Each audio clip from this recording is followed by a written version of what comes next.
This video is to review Unit 5 topics inequalities for the cumulative assessment for first semester. So we're going to solve the inequality and graph on the number line. So number 1, in order to solve for x, we would add 9 to both sides. We get negative 3x is greater than or equal to 30. Then we can divide both sides by negative 3.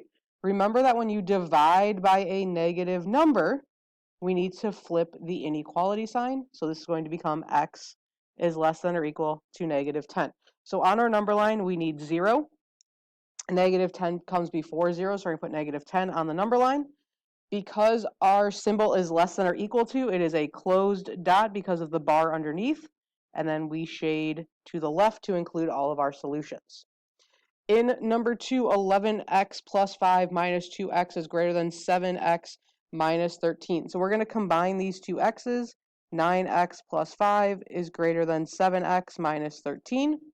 We can subtract 7x from both sides.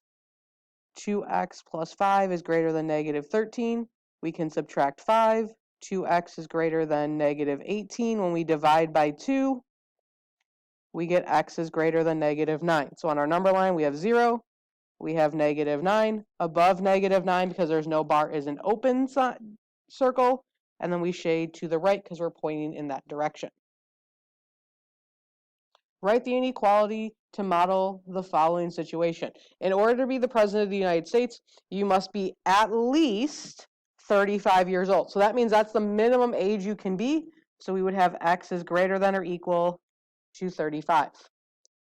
Number 4, Julie has no more than $100 to spend.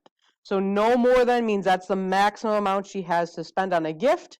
So we would have x is less than or equal to 100. Number 5, you must be no less than 42 inches to ride the roller coaster. That's your minimum height. So x is greater than or equal to 42.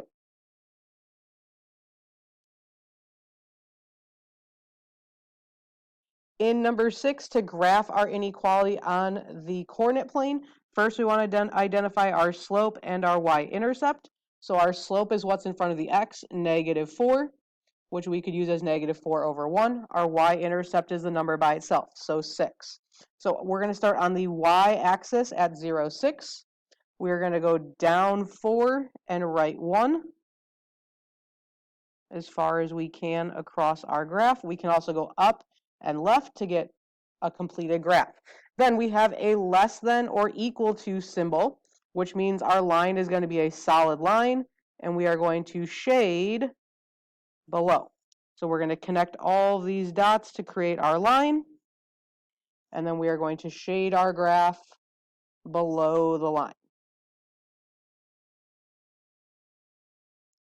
In number 7, in order to graph, we need to get the y by itself, so we can subtract 3x from both sides. Y is greater than negative 3x minus 6.